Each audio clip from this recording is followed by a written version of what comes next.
जिसका परिवार टूट रहा हो, समझ लेना उसके यहाँ खेव निधि की कमी है। खेव निधि जोड़ने के लिए क्या करा जाता है, उसका केवल एक ही क्रम है, खेव निधि को जोड़ने के लिए महीने भर में एक बार, पूरे महीने में एक बार कच्चा सूत जानते हो? कच्चा सूत, कच्चे सूत की बाती बनाई, काय की बाती बनाओ? कच्चे सूत की बाती बनाकर 108 बाती का निर्माण कर खेव निधि के भाव से श्री हनुमान जी के मंदिर में लगा दीजिए।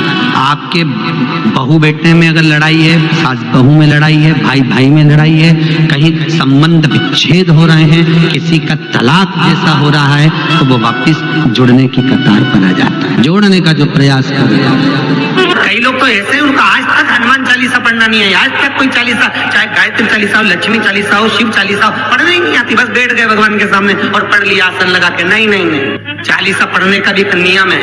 अगर कोई लक्ष्य लेकर पढ़ रहे हो तो उसका एक नियम है। पूरी जिंदगी पढ़ते रहोगे तो भगवान की प्राप्ति नहीं है, पर लक्ष्य लेकर अगर पढ़ा है आसन से, जिस भगवान की चालीसा पढ़ रहे हो उसकी मूर्ति या उसका फोटो आपके सामने होना चाहिए। एक घी का दिया, अगर हनुमान चालीसा पढ़ रहे हो तो या तो घी का दिया जलाओ, वो भी गाय के घी का हो, भैंस के घी का मत जलाना, हनुमान जी कभी प्रकट नहीं होंगे भैंस के घी से। घी का दिया लगाइए अगर चालीसा का पाठ कर रहे हो हनुमान जी। और बहुत ज्यादा संकट है, बहुत ज्यादा परेशानी है, तो हनुमान चालीसा का पाठ करो तो तिल्ली के तेल का दिया लगाओ, काली तिल के तेल का दिया, तिल का तेल का दिया हनुमान जी के सामने आसन बिछाकर। बहुत तकलीफ है तो 3 पाठ प्रतिदिन करो और एक आसन से जितने समय 9 बजे अगर आप बैठते हो पाठ करने तो 9 बजे ही बैठना। 11 दिन तक प्रतिदिन 3 पाठ रोज करो। एक पानी का लोटा, कलश, तांबे का जल, अर्थात तांबे का लोटा हो, स्टील का लोटा हो, तुम्हारे पास जो कलश हो उसमें जल भरकर, एक सिक्का उसमें पटक कर, एक लौंग पटक कर प्लेट से ढक कर रख दो और प्रतिदिन बस टाइम पर बैठकर पाठ करो।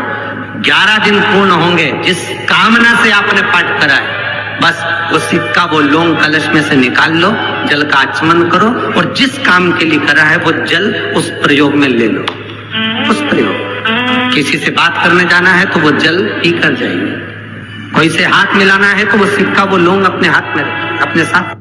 विवाह शादी में देरी हो रही हो या कोई नया कार्य चालू कर रहे हो उसमें देरी हो रही हो, या कोई सर्विस के लिए, नौकरी के लिए जा रहे हो और वो कार्य नहीं हो रहा हो, तो एक धतूरा, केवल एक धतूरा, उस धतूरे को फोड़कर उसके अंदर का फल निकालना, उस फल को शिवलिंग पर चढ़ाकर 1 लोटा जल शंकर भगवान को समर्पित कर। दिन होना चाहिए मंगलवार।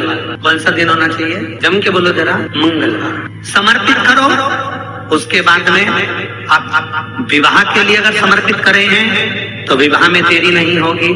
व्यवसाय और व्यापार के लिए या नौकरी के लिए समर्पित करे हैं तो उसमें देरी नहीं होगी। कि यदि नूतन मकान के पाए में एक नारियल के गोले में गुड़ भरकर, शमी पत्र रखकर उसको दबा दिया जाए तो उस घर में कभी संपदा की कमी नहीं होती और क्लेश नहीं हो सकता।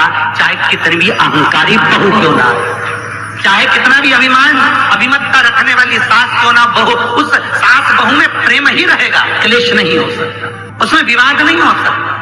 उस घर के अंदर जितने भाई रह रहे हो, जितने कुटुंबी रह रहे हो, परिवार रह रहा हो, उसमें क्लेश का कोई मतलब नहीं हो। जिनको श्वास की दमे की, दमा चलता हो, श्वास चलता हो, दमे की, श्वास की जिनको ज्यादा तकलीफ रहती है उनको मछली को दाना जरूर देना चाहिए। तो भाग ध्यान रखिए श्वास और दमे वालों के लिए।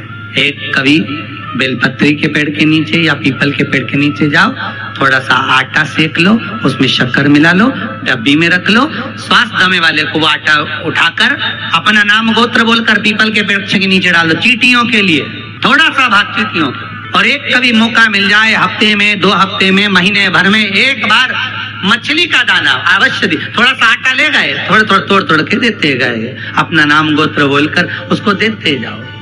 महाराज श्वास में, दमे में आपको तो कहे गुरुजी मछली को खिलाने से हमारा दमा ठीक हो जाएगा। हाँ, कई लोगों का दम भी निकल जाता है, कंजूस होए तो कि भाई इतना क्यों खिलाएं, मछली को क्यों खिलाएं, चींटी को क्यों खिलाएं।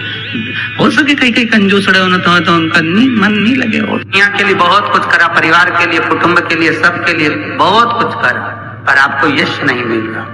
तो बेलपत्री के पेड़ के नीचे हल्दी का शिवलिंग का निर्माण करो। हल्दी पिसी हुई हल्दी का शिवलिंग का निर्माण करो, उसका पूजन कर कर घी का दिया लगाकर भगवान शंकर की वही हल्दी का शिवलिंग का तिलक अपने हृदय पर चाहे पुरुष हो चाहे स्त्री हो, अपने हृदय पर कंठ के पास उस तिलक को लगाएं और बाबा का विसर्जन उसी बेलपत्री के पेड़ के नीचे जल डालकर कर दें। महाराज यश मिलना प्रारंभ हो जाए। केवल ये यश के लिए ही नहीं होता, इसका एक क्रम और है।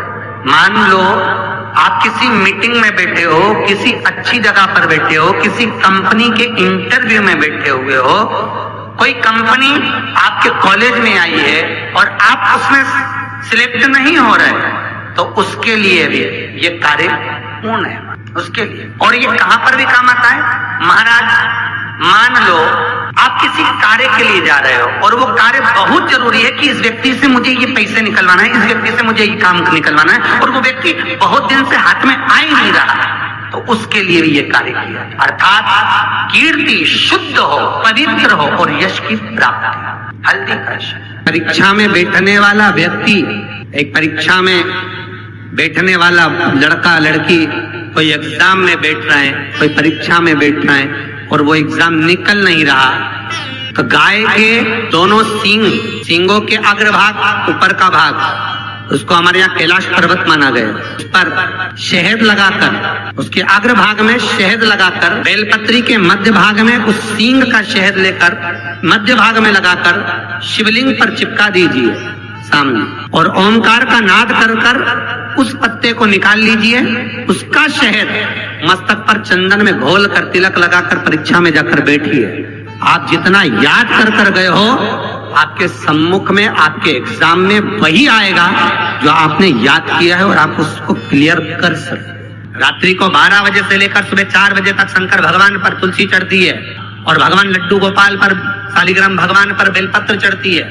उस बेलपत्र और तुलसी को सुबह 4 बजे से पहले शहद की शीशी में रखा जाता है, और उस शहद को जो बच्चा माइंड से कमजोर होता है, बुद्धि से कमजोर होता है, जो पढ़ने में कमजोर होता है, जिसका विवेक काम नहीं करता, कोई कंपटीशन एग्जाम उसका निकल नहीं रहा होता है, तो 1 महीने उस बच्चे को वो शहद चटाया जाता है, तो बच्चा विद्वान हो जाता है। माता पिता को कहना नहीं पड़ता कि पढ़ने बैठ, पढ़ने बैठ, पढ़ने बैठ, बच्चा खुद पढ़ता है। माता पिता नहीं कहते फिर कि पढ़ने बैठो, वो खुद पढ़ेगा। शिव को, शिवलिंग को 3 उंगली का स्पर्श, नख का नहीं, ये 3 जो हमारे पोर दिखते हैं, यहाँ की उंगली में 3 पोर, ये 3 खंड, 3 पोर जो नजर आ रहे हैं, किसी भी शिव मंदिर में जाओ, आराधना करो, शिवलिंग को इन 3 पोर का स्पर्श कराकर अपने हृदय की बात शंकर से कहकर, कंठ से उस पोर को लगाकर, नैनों से छुआ कर, झोली शिव के सामने फैलाकर विनय कर कर आओ,